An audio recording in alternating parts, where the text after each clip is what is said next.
Elevemos a Jesus o pensamento. Mestre amigo, agradecemos por esta noite. Que o Senhor nos abençoe uma vez mais. Permita que a espiritualidade amiga se faça mais próxima de nós e que possamos sentir as vibrações dos amigos espirituais que agora se apresentam, se acercam de cada um de nós e permitem a nossa melhor vibração. Obrigado por esta casa espírita que nos acolhe, por todos os incentivos que temos recebido dos bons espíritos para aprender um pouco mais sobre a vida, sobre quem somos, sobre a nossa origem, sobre a nossa destinação.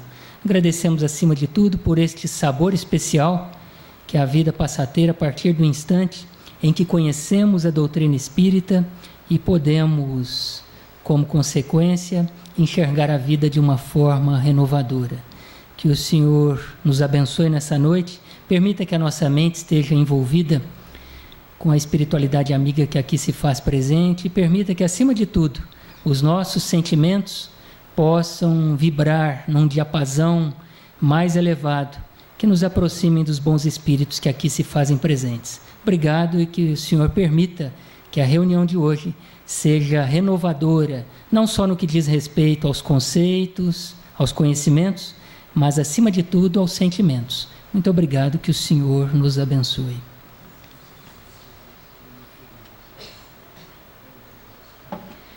Ontem foi dia 15 de outubro, dia do professor. E em razão do dia do professor, não sei se coincidentemente ou não, quem estava escalado para falar no dia de hoje é o educador aqui da casa, o Clóvis José, né, que é professor, que já foi coordenador pedagógico e que tem muito a contribuir quando o assunto é educação. E por isso, na noite de hoje, nós vamos fazer aqui uma conversa informal com ele. Vamos pedir a ele para que venha até aqui para conversar a respeito deste assunto. Vamos lá, Clóvis.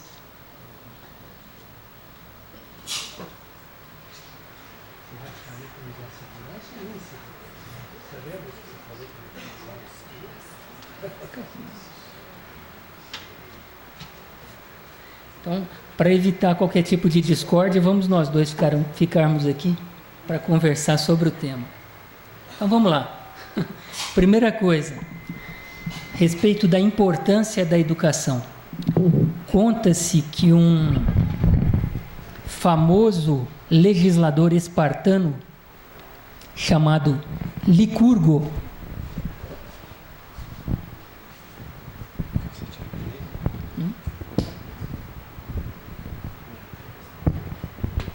melhor assim.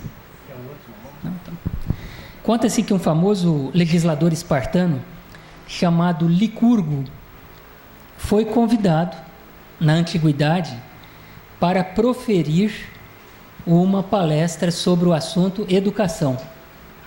E ele pediu aos organizadores do evento que o esperassem 6 meses. 6 meses depois, ele estava preparado para a exposição. Ele apresentou, primeiramente, chamou os auxiliares para que trouxessem numa gaiola uma lebre, e a lebre foi solta. E dali a pouco pediu aos colaboradores para que trouxessem um cão, e o cão foi solto e simplesmente estraçalhou a lebre. As pessoas ficaram apavoradas, mas que espetáculo sangrento seria aquele? Ele então disse que não havia terminado o espetáculo. Pediu aos encarregados que trouxessem uma outra lebre, e soltaram a lebre. E pediu que trouxessem um outro cão, e o cão entrou numa gaiola, soltaram o cão, todos ficaram temerosos de que acontecesse o mesmo espetáculo de sangue. Mas aconteceu algo inusitado. A lebre começou a brincar com o cão, deitados no chão, um rolava em cima do outro, e ficaram tranquilos. E o Licurgo então terminou a sua explanação dizendo: estes 2 foram educados, os 2 primeiros não. Então, para início de conversa, eu gostaria que o Clóvis explicasse para nós qual a importância da educação no mundo de hoje.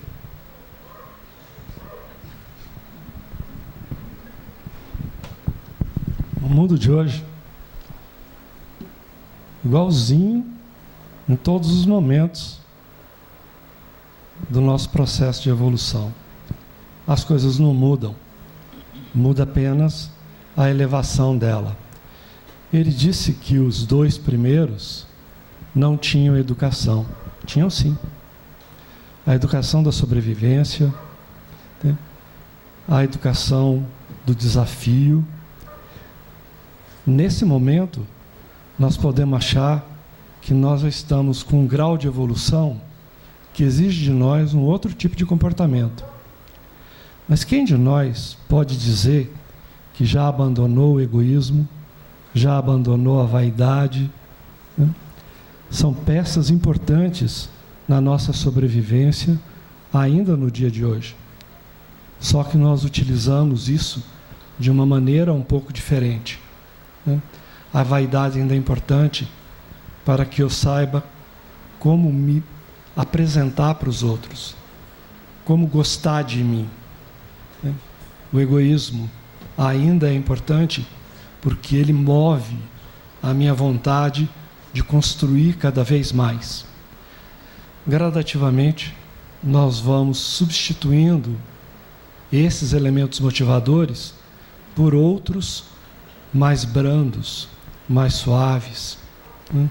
Que dizem mais para as pessoas que já alcançaram algum grau de evolução. Não, nosso momento ainda é de transição, né? Licurgo mostra 2 extremos, né? O da bondade, o da convivência amorosa, né? E o da convivência conflituosa. Mas ambos fazem parte do nosso processo evolutivo. E se fazem parte, ambos são parte do processo da lei divina que nos encaminha na lei, no caminho do progresso. Bacana, isso aí é uma grande sacada que o Clóvis colocou sobre a importância do egoísmo. Sobre a importância do egoísmo, porque nós criticamos muito o egoísmo, e de fato com razão, mas o Evangelho coloca que nós devemos amar o próximo como a nós mesmos. E penso eu aqui, depois ele pode me corrigir, porque não tem vergonha de fazer isso, que este aprendizado do amor talvez comece pelo egoísmo, porque aquele que não olha para si dificilmente vai conseguir olhar o outro. E quando nós analisamos o significado da palavra educação, nós verificamos que vem lá do latim educare, que vem de um prefixo ex, que é trazer para fora. Então eu gostaria que você analisasse a palavra educação dentro deste aspecto da etimologia da palavra. O que seria este tornar para fora o que está dentro do processo educacional, se é que isso tem a ver com educação? Não foi isso que nós combinamos, não. Tá? O que combinamos está aqui, não está, não. Vejam bem, nós trabalhamos muito em cima da lei de sociedade, né? Por que nós temos que viver em sociedade? O pessoal piagetiano diz que o homem não é um ser social. Ele é social por necessidade, né? Nós precisamos estar juntos, né? Olha a linha de montagem. Olha o nosso primitivo caçando, né? Então, a nossa tendência é voltarmos para nós mesmos. Porque essa é a regra, essa é a lei, né? O que eu tenho está dentro de mim. O que eu tenho que elaborar está dentro de mim. Eu tenho que trazer para fora de mim aquilo que eu faço para que eu possa ver e corrigir. Quem é o outro para mim? Quem é o externo? Quem é a lei de sociedade, né? Quando Jesus nos fala, ele diz: todo outro é meu irmão. Então, eu preciso do outro para que eu possa refletir sobre quem ele é e olhar não como aquele que julga o outro, mas aquele que aprende com o outro, né, a sua própria realidade. Ninguém vê aquilo que não conhece. Então, aquilo que eu vejo nos outros é aquilo que eu sou ou fui. Então, os problemas que eu vejo no outro não são para que eu julgue se ele está certo ou errado, mas sim para que eu possa perceber como que aquilo se comporta dentro de mim. Então, o que eu construo dentro de mim. Vou dar um exemplo para vocês pesado. Às vezes eu olho, nós olhamos um chefe de narcotráfico. Imaginamos a maldade que existe ali dentro. É um caso que eu vou contar para vocês, não é verdade. E se aquele fulano foi um Eichmann da vida no nazismo? Um coordenador de um grande centro de matança, de tortura, de pesquisas absurdas. Aquele fulano do narcotráfico é muito melhor do que aquele fulano que ele foi enquanto nazista. Cabe a mim julgar da realidade evolutiva dele? Não cabe. Então, eu não sou capaz de avaliar senão pelas evidências. A lei divina não julga pelas evidências, ela julga pela intenção. E a intenção está construída dentro de mim, só eu sei. Então, para que eu possa ter certeza das coisas que eu estou construindo, eu tenho que levá-las para fora, aplicá-las, ver como elas funcionam. E a partir dessa experiência, e viver é experimentar, é que eu vou perceber se o caminho que eu estou adotando está de acordo com a lei divina ou em desacordo. Bacana. Vamos voltar para o script? Vamos voltar para o script, então. Voltando aqui, nós tínhamos que estabelecer uma diferença, se é que existe, entre educação e instrução. Tem diferença? Tem várias palavras que nós usamos para falar de aprendizado, né? Ele está pedindo só duas. Entende? Instruir é te dizer como fazer. Tá? É apenas para que você repita uma coisa que foi pré-estabelecida. A educação não é isso. A educação é criatividade. A educação é aquilo que eu construo dentro de mim de acordo com a minha capacidade evolutiva. É só aquilo que vem de dentro de mim é que faz parte da minha educação. Ninguém educa ninguém. Nós criamos oportunidades para que as pessoas se abram interiormente para elas mesmas, e possam perceber até onde elas já deram conta de chegar. Então, a educação, de maneira nenhuma, é restritiva. Ela só pode ampliar a minha capacidade de ser eu mesmo. Só que ela me dá a oportunidade de ser eu mesmo em confronto com aquilo que eu vivo na lei de sociedade. Quero repetir isso muitas vezes para vocês. A lei de sociedade é uma lei que a gente costuma deixar ela meio de lado. E ela é o fundamento das nossas relações. Agora vamos lá, eu tenho filho, 2. Estou certo se entregá-los na escola e disser assim, agora vocês vão educar o meu filho. Qual que é o papel da escola dentro do processo educacional?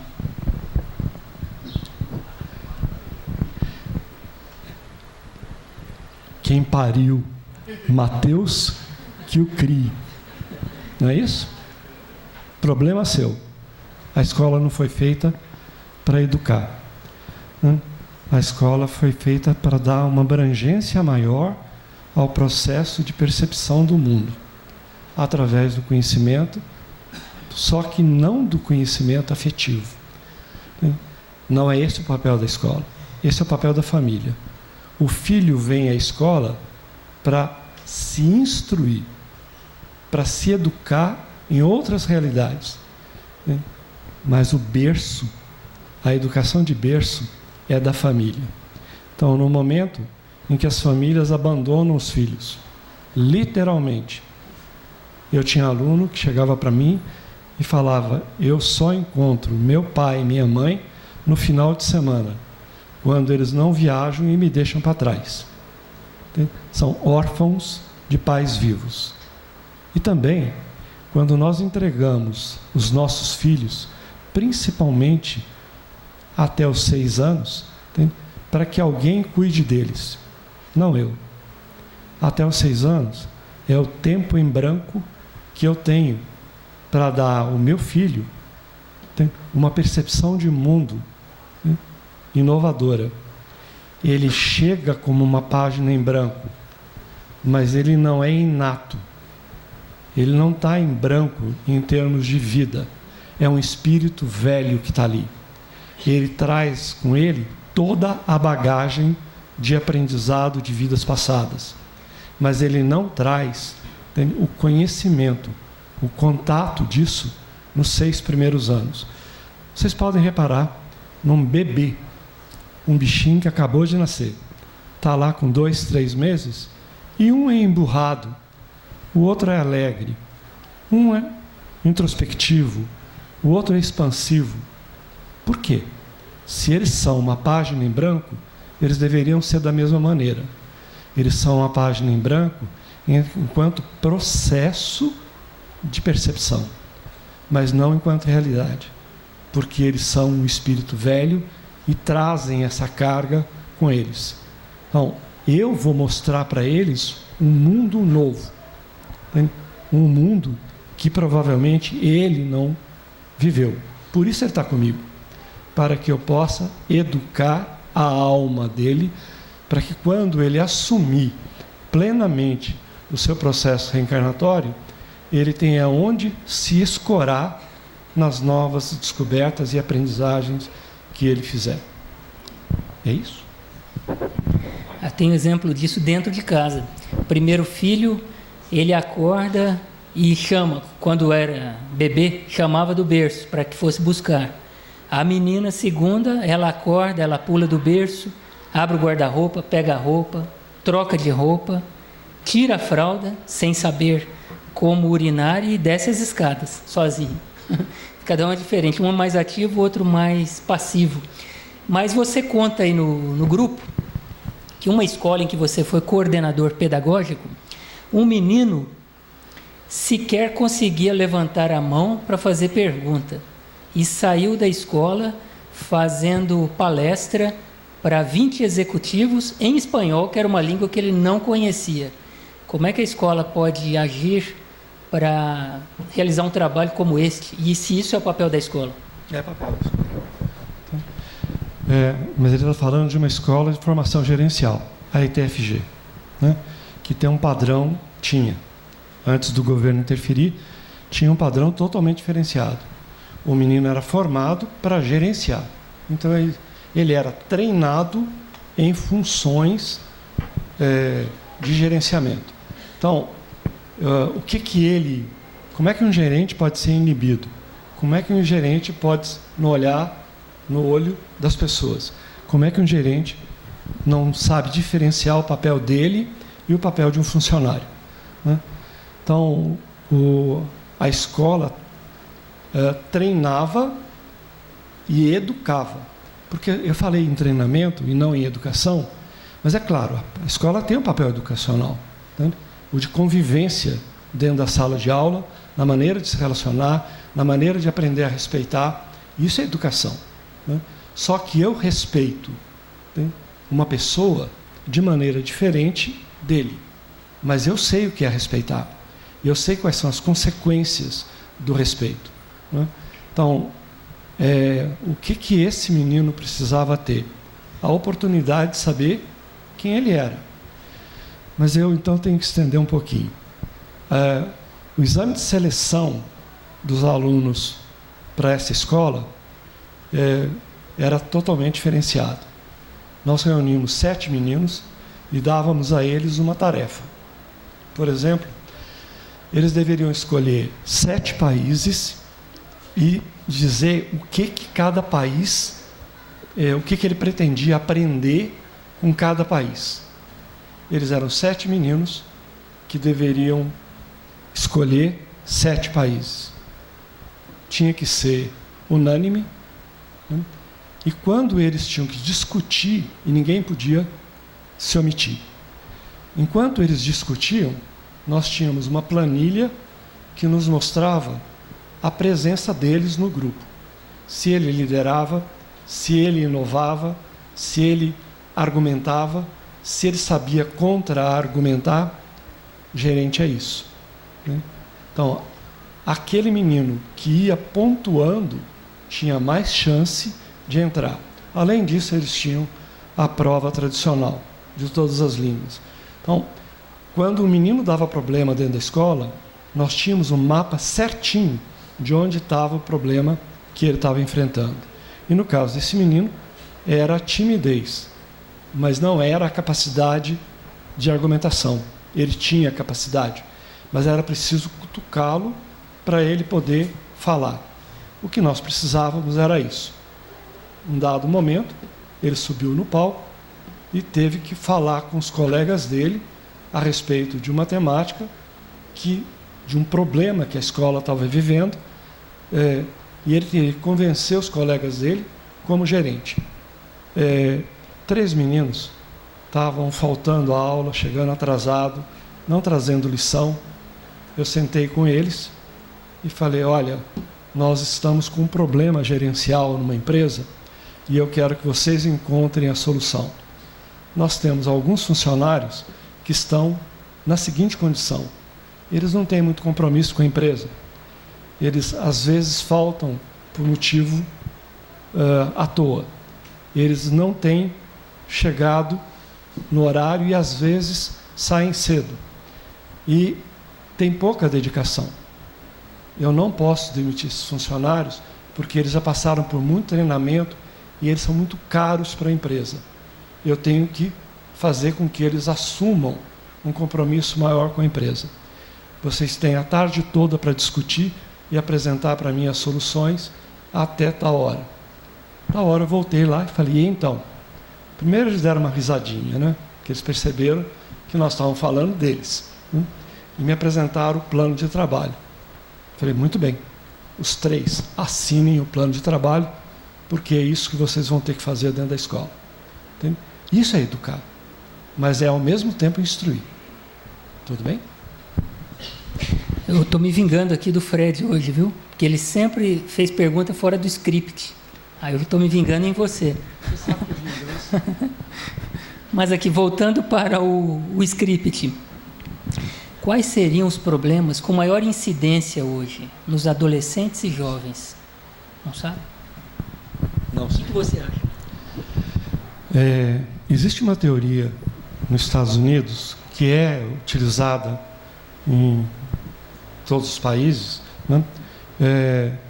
De que nós vivemos períodos cíclicos dentro da sociedade. Então, nós tivemos um período que eles chamam de baby boom, que houve uma explosão de filhos logo depois da Segunda Guerra Mundial. Então, eles vêm com uma série de colocações a respeito de como que essas pessoas lidaram com viver, né? Então, lá atrás, as pessoas trabalhavam muito para juntar dinheiro para depois que da aposentadoria pudessem viajar. Aí vem uma geração que fala assim: não, tudo bem que eu também quero ganhar dinheiro, quero viajar, mas eu não quero deixar para o fim da vida, não. Eu quero fazer de vez em quando.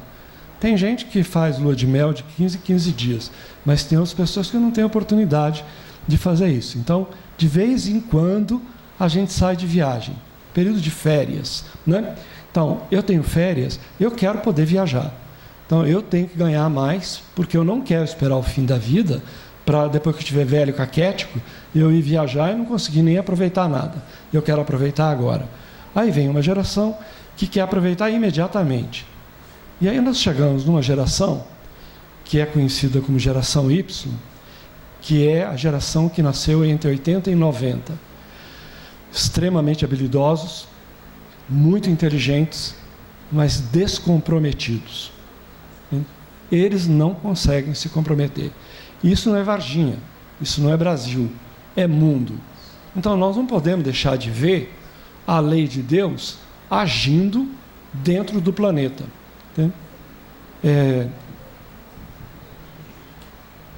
É preciso que o escândalo venha, mas ai daquele por quem o escândalo vier. Uma vez me perguntaram sobre matar na guerra. Pode. Segundo o Livro dos Espíritos, pode.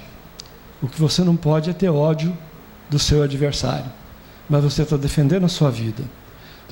Então, aqueles que estão envolvidos na guerra estão vivendo o escândalo. E ele é necessário porque nós precisamos aprender pela dor, o que é ser bom. Então, é nesse período que surgem as maiores ações de caridade, de amparo, de busca, de perceber que aquilo lá não é caminho, porque gera muito sofrimento. Então, infelizmente, a guerra é um instrumento não do plano de Deus, mas inserido no plano de Deus para que a gente acorde. Mas ai daquele que provocar a guerra, ai daquele que urdir a guerra. Então, os ciclos das gerações indicam que fazem parte de um processo de vida planetário. Portanto, não pode estar em desacordo com o plano de Deus, não com a lei, com o plano. É por aí que nós temos que ir. Então, as empresas estão deixando de contratar esses meninos, porque eles entram, ganham bem, porque são muito ativos, depois de pouco tempo abandonam. Eu tive um aluno que chegou a um salário significativo, como trainee. Quando ele foi contratado, ficou 3 meses, juntou dinheiro, pediu demissão e foi passear.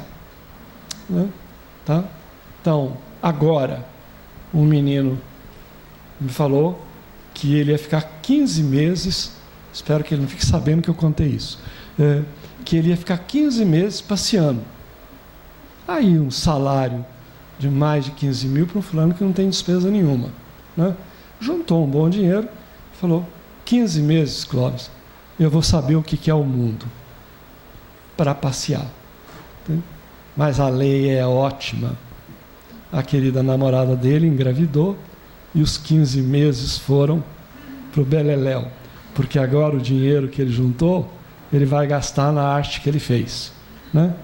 Então, essa geração é um exemplo para nós.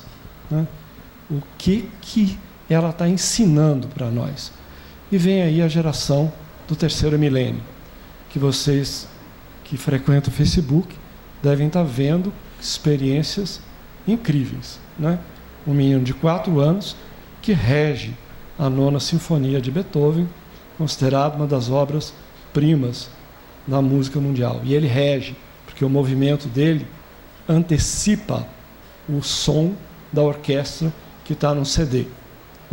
Um menino que vira, com 6 anos, e fala, eu já estive em outro lugar, eu já morei com você, meu pai, em outro lugar, e descreve a vida deles.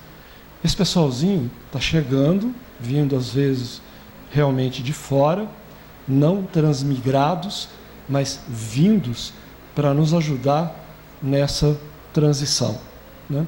Então, o que a educação traz para nós? A visão das oportunidades, e trabalhar essas oportunidades. Fora isso, nós não estamos nos educando, nós estamos apenas repetindo conhecimentos. Bacana, com isso a gente passa até a acreditar mais nas profecias de Chico Xavier, quando dizia que no 3º milênio já estariam encarnados na Terra muitos luminares aí de vários campos do conhecimento, da ciência, da música, inclusive no campo moral. E aí nós ficamos a pensar qual seria o papel do Espiritismo na consolidação desse processo de avanço da humanidade, já que o Espiritismo se preocupa muito com a construção do homem de bem. O que você pode dizer para nós sobre isso? Função do doutor. Só quem não conhece a doutrina como ele que pode fazer uma pergunta dessa, né? Porque ela é só isso, né? A doutrina nasceu das mãos ou foi codificada nas mãos de um educador, não foi à toa, né? Porque esse é o papel dela, o de nos permitir a autorrenovação, né? Então, a doutrina não foi feita para que eu veja o outro, ela foi feita para que eu me veja, ela é autoeducativa, né? Então, eu fico com medo de falar as coisas para vocês. Não, nem publica, é melhor. A palestra é um momento de recepção. Então, se eu tenho um tema que eu abordo, que é parte da minha profissão, e eu vou para poder tomar conhecimento de novas experiências, de novas vivências, né? Maravilha. Dentro da área educativa, nós aproveitamos 10% do que nós ouvimos. Então, a palestra não é a melhor ferramenta de aprendizado. Entende? A palestra, entende? Ela é para abrir horizontes para mim. Logo em seguida, eu devo estudar, tanto no campo individual, catar os livros, procurar saber, fiquei com dúvida disso, fiquei com dúvida daquilo, eu vou estudar e vou participar de grupos de estudo, né? Então, a palestra é um momento importante, ela é a porta de entrada do centro, né? Então, o processo educativo, ele vai se dar dentro de mim. Se vocês lerem um livro, e eu vou dar para vocês um deles, né?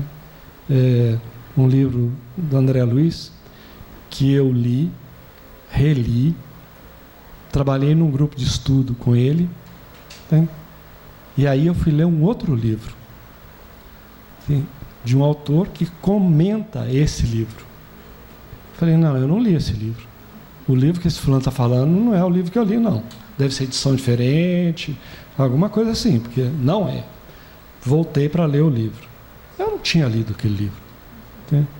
Eu tinha passado os olhos nele. Eu não tinha, em momento nenhum, parado para pensar o que o André Luiz estava nos ofertando, né? Então, estudar é debruçar em cima, né? Trazendo para dentro de mim as experiências que aquele texto está me dando e reavaliando os meus comportamentos diante daquilo que eu estou aprendendo, né? Então, a doutrina é para ser estudada, não é para ser ouvida, né? Mas ouvir é importante, porque nos apresenta outros pontos de vista, outros parâmetros, mas ela vai ter pouco valor se eu não aproveitar aquele momento para uma introspecção. Eu tenho que trazer a doutrina para dentro de mim através do meu pensamento. Eu tenho que incorporar. E aí eu vou perceber que ela é maravilhosamente educadora, porque ela respeita o meu padrão atual, as minhas condições. Eu estou coordenando um grupo de estudo sobre mediunidade, né? E, num dado momento, um deles virou para mim e falou assim: Clóvis, por tudo que nós estamos estudando, para ser médium tem que ser puro. Falei, fechamos todos os grupos mediúnicos do mundo, porque se eu fosse puro eu não estava aqui mais, né? Então, a mediunidade do grupo mediúnico, da mesa mediúnica, ela é do meu nível, entende? Nenhum espírito está achando que quem está sentado ali não faz as maiores barbaridades, não olha uma mulher gostosa e brilha o olho, né? Tá? Não come uma porcaria, não toma um refrigerante estragado, né? Não come tudo que é porcaria que nos é oferecida, não tem egoísmo, não tem vaidade, não tem sentimentos perversos. Não é isso, né? O meu meu patamar, que a doutrina me mostra, é esse. E eu não me puno por isso, não. E eu não me castigo por isso, não. Eu sou assim, mas quero mudar. E ela abre para mim o caminho da mudança. Isso fala para mim claramente. A evolução é lenta e gradativa. É lenta. Quantas encarnações eu já tive para corrigir um pequeno problema? Não sei, mas foram muitas. E quantas vezes eu sonho coisas que eu não gostaria de sonhar. Não é possível que eu ainda estou nessa. Estou sim. Porque eu sou ainda um espírito a caminho. Eu ainda moro num planeta de provas e expiações. Expiação é porque eu fiz um monte de coisa que eu preciso refazer para aprender da maneira correta, de como é que é feito. Eu não estou num planeta sequer de regeneração, que é a próxima etapa. Eu não vou estar nesse planeta, acho, quando começar o processo de regeneração, porque é em breve. Eu vou estar desencarnado e, se tudo correr bem, talvez eu esteja reencarnando naquele começo, e espero que seja aqui na Terra, porque vai ser um planeta onde as pessoas não mais praticam o mal, mas ainda não conseguem ser bons. Hoje eu moro num planeta em que o mal prevalece e eu tento ser bom. Tudo bem? Então, quem é que abre esse horizonte para mim? Quem é que me mostra como é que é essa caminhada? Quem é que me ensina a olhar para mim e não ter raiva, tristeza, mágoa daquilo que eu sou? A doutrina espírita. Só ela é capaz de me mostrar isso, porque ela me mostra como um filho de Deus em processo de saída da ignorância e da simplicidade, me tornando um cara sábio e complexo. Tudo bem? Depois tem que cortar a parte que ele falou mal da palestra, hein? Mas... Eu não falei mal da palestra. Brincadeiras à parte, o Clóvis tem um grupo de estudos muito bom, na terça-feira, que é um grupo... Eu já tive a oportunidade de ouvir uma reunião, gira em torno do autoconhecimento, e tem um grupo sobre mediunidade na sexta-feira. E aproveitando essa visão intimista aí do Clóvis, de voltar para si a discussão, gostaria de perguntar a ele, algo que ele aborda muito no grupo de estudo, qual seria a importância do autoconhecimento nesse processo de educação? Essa é fácil. Ninguém muda se não souber o que é.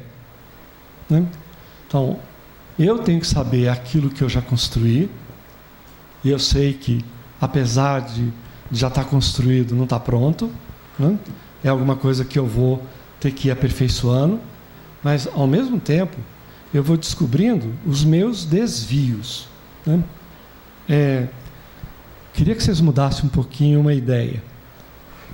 O erro não existe. O mal não existe. O mal é a ausência do bem. Então, eu tenho dois tipos de erro. Vou falar disso 1 milhão de vezes. Eu tenho um erro daquele que é ignorante. Peguem e façam um arroz pela primeira vez.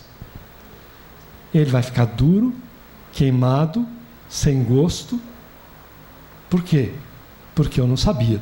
Bom, ficou sem gosto, então eu preciso pôr mais alguma coisa nele. Ficou duro, então precisa cozinhar mais. Queimou, eu esqueci de pôr tanta água quanto necessário. Percebe? Eu errei. O cientista erra 1000 vezes. Ele tinha posto no script o Edison. O Edison errou milhares de vezes porque ele precisou de experimentar um monte de filamentos que não queimassem, ou que não queimassem tão depressa. Então, ele fez milhares de experiências até acertar a mão. Na cozinha, a mesma coisa. Até acertar a mão. Bom, a hora que eu acertar, como é que eu fiz para acertar? Eu avaliei a maneira como eu fiz. Fui encontrando erros. e corrigindo. Né? Então, esse erro a gente chama de erro de percurso. Faz parte do meu processo de evolução. E eu não posso ser culpado destes erros. Porque Deus me pôs aqui, mandou eu fazer, eu estou fazendo. Mas Ele não me ensinou, né, como é que faz. Sou eu que tenho que descobrir. Então, Ele não pode olhar para mim e falar assim, errou, não errei não. Eu apenas não fiz do jeito que tinha que ser feito. Mas eu vou fazer. E existe um outro tipo de erro, que é eu cometo o erro e gosto dele. Tá? Tomei a minha cervejinha e gostei dela. Aí eu tomo 2.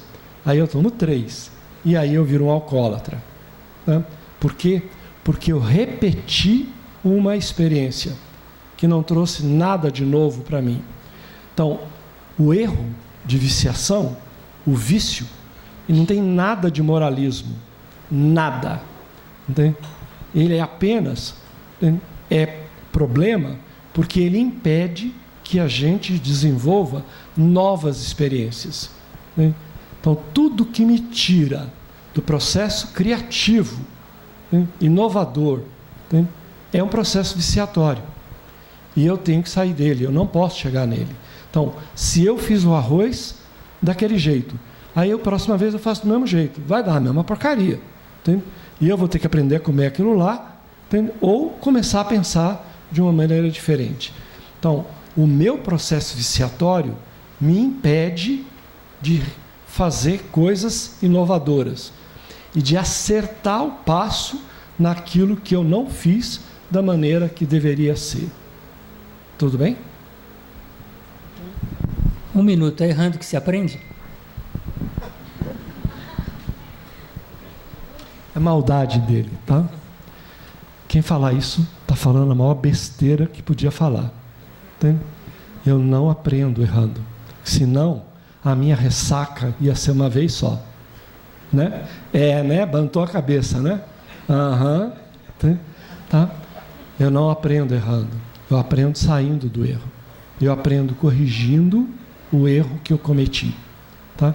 Então, a palavra erro são palavras que nós trouxemos de outras vivências que são muito perigosas. Porque o erro me traz a dimensão da culpa. Eu não tenho culpa. Eu não quero ser culpado. Eu não vou admitir que ninguém, nem eu, me diga eu sou culpado. Não sou. Porque se o meu erro é um erro de aprendizado, eu não posso ter culpa dele.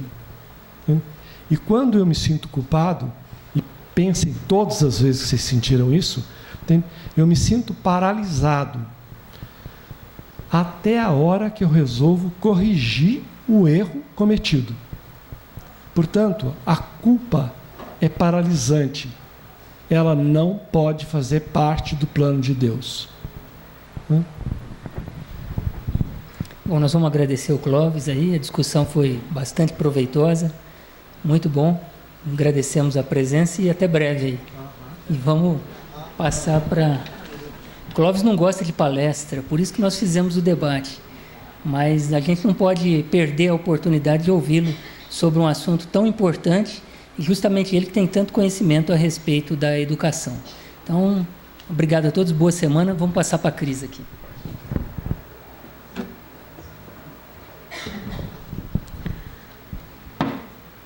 Boa noite. Eu fiquei muito feliz com o convite para que eu faça esse encerramento do Clóvis. Primeiro, porque eu gosto muito dele, independente das nossas brincadeiras, né, meu querido? Mas, ao mesmo tempo, eu me coloco aqui como uma aluna do grande professor, nosso exemplo maior, que seria Jesus. E, como aluna, eu também reconheci em mim que eu estou mãe. E aí eu vejo hoje o meu papel como mãe, que é só de orientadora, de exemplificadora dentro das experiências que eu vou vivendo. Porque os meus filhos são estes espíritos velhos que eu tive algumas páginas durante um tempo em branco e que eu espero ter sido feliz nas poucas páginas que nós pudemos escrever no início dessa vida deles. Mas a minha participação no Estar Mãe, ela prossegue. Assim como a participação nossa como espíritas também prossegue. Uma das coisas mais bonitas dessa doutrina que hoje nós elegemos, e por isso estamos aqui, é justamente não só a sua característica apresentada pelo Clóvis, de nos trazer essa instrução, essa porta aberta para esse autoconhecimento, mas também de nos dizer que este conhecimento não cessa aqui. É contínuo. É contínuo.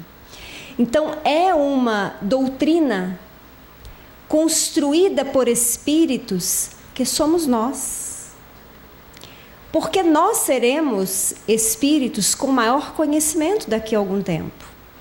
Assim como estes espíritos responsáveis primeiramente pelo início da codificação, também foram um dia espíritos como nós, habitantes de mundos de provas e de expiações, sujeitos a inúmeras experiências, porque eu concordo plenamente quando Clóvis fala que erro não existe, pecado não existe. Assim como punição não existe, castigo não existe, o que existe são infinitas experiências. Experiências que, num modo mais simplificado, a gente pode falar o seguinte: nos trazem conforto ou desconforto. Mas são experiências. Cada campo das nossas atuações, nas infinitas jornadas, nos planos físicos e nos planos espirituais, nos trazem algo significativo. Porque quando Clóvis coloca para a gente aquele exemplo que ele deu, que quem somos nós para julgar o semelhante, justamente acontece por isso. A nossa visão encarnados que estamos é limitadora, é até certo ponto imediatista. Quem somos nós para dizer que o nosso próximo, que pode ser muito próximo, pode ser um próximo distante, desconhecido, mas que nós costumamos analisar?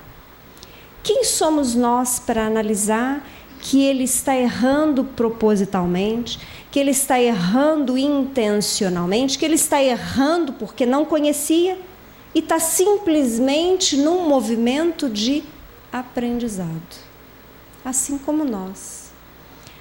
Quem está aqui, que já é pai ou mãe, quem já foi, quem ainda vai ser, vai viver ou vive o seguinte dilema: nós gostaríamos muito que os nossos filhos não cometessem os nossos erros, não sofressem o que nós sofremos, não cometessem os mesmos enganos, não fossem cabeça dura como nós fomos, né?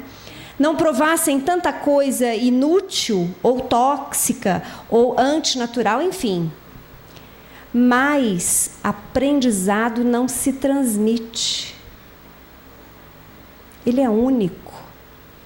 E nós tivemos todo o direito concedido pelo Pai de errar, de experimentar, de nos sentirmos frustrados, de nos sentirmos, por conta da nossa ignorância, até mesmo culpados, e de trabalharmos essa necessidade de refazer, de reconstruir, de reequilibrar.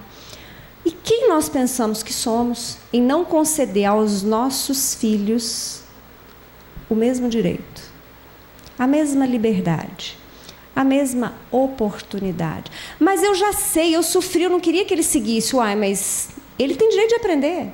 Porque o aprendizado, que o Clóvis nos falou muito bem explicado, ele vem de dentro para fora. É este movimento, nós somos potências.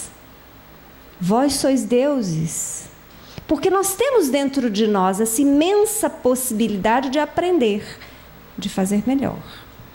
Então, que bom que nós, na atual conjuntura, estamos pais, nós podemos orientar.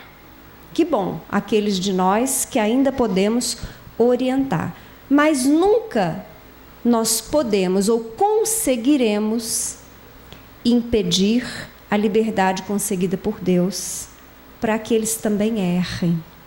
E que neste errar, eles também aprendam. Então vamos substituir. Deus concede a liberdade não para errar, mas para experienciar. Então, eu me lembro muito bem, Clóvis, quando eu fui morar fora com os meus 16 anos para estudar em Juiz de Fora, e a minha mãe me ensinou a fazer arroz. Eu sou péssima cozinheira até hoje, confesso a vocês, meia culpa. Então ela me pôs lá do lado do fogão e fez o fogão, e fez o arroz. Mas eu não anotei nada, porque eu achava aquilo tão simples. E fui fazer o meu primeiro arroz em Juiz de Fora. Saiu uma papa, era uma sopa de arroz. E aquilo ficou horrível. E aí eu me lembro que liguei para minha mãe me passou a receita nos mínimos detalhes por escrito. Eu escrevi. E aquilo demorou, acho que, talvez não um ano que eu fiquei lá, mas uns 6 meses até sair um arroz que eu pudesse comer, né? Um arroz que tivesse algum tipo de sabor, mesmo com a receita escrita. Vamos trazer isso para a nossa vida pessoal. Hoje nós que estamos aqui buscando essa instrução sobre nós mesmos, nas lides espíritas, nos campos que o Espiritismo hoje nos abre, nós ontem estávamos buscando, ontem no nosso passado, em outras frentes religiosas. E antes mesmo disso, estávamos buscando no Cristo, antes do Cristo, em outros avatares que preencheram os campos da civilização antiga. E ainda estamos aqui fazendo. Por quê? Porque é isso. A gente tem a instrução por escrito. A gente tem um cozinheiro, às vezes, do nosso lado, que faz e fica supimpa. E a gente ainda não consegue fazer. Mas tudo bem, o aprendizado é meu. Não adianta minha mãe saber fazer arroz. Porque eu vou ter que um dia aprender a fazer o meu arroz. Assim como a minha filha, um dia vai ter que aprender o arroz dela. E graças a Deus ela aprendeu até mais rápido que eu. Ela tem mais jeito para a coisa do que eu. Então, para a gente encerrar essa noite, nos coloquemos todos como o que efetivamente somos, que somos alunos da eternidade, educandos durante um grande tempo da nossa trajetória. Mas também somos, ao mesmo tempo, não raras vezes, muitas vezes, educadores, instrutores dos nossos filhos, dos nossos familiares, de amigos, até de inimigos, de conhecidos, de gente que a gente não sabe nem o nome, mas que tem a possibilidade de conviver conosco 1, 2 vezes, muitos anos. Todos estamos aqui, neste presente momento, experienciando. Não somos errados, não somos culpados, não somos pecadores. Somos filhos do Pai amantíssimo, fazemos parte do rebanho imenso cujo pastor maior é Jesus. Hoje integramos esta escola benéfica e maravilhosa que é a Terra, porque é aquela exatamente que precisamos. E se Deus quiser, e o Pai assim o quer, amanhã estagiaremos em outras escolas, escolas melhores, que podem ser a Terra, que podem ser outros campos de aprendizado, mas sempre olhados pelo Pai, que nos concede exatamente a oportunidade, a experiência de que tanto precisamos. Então, que saiamos hoje daqui, nesta noite tão especial, levando esta mensagem do quanto a educação, do quanto a instrução é essencial em nossas vidas, como pais, como mães, como filhos, como amigos, como espíritas, que é o que todos nós somos. Uma boa noite a todos. Agradeço, em nome dos 2 que estão aqui na frente, a presença de todos vocês. E digo que aqueles que desejarem o passe, por favor, aguardem em prece e oração.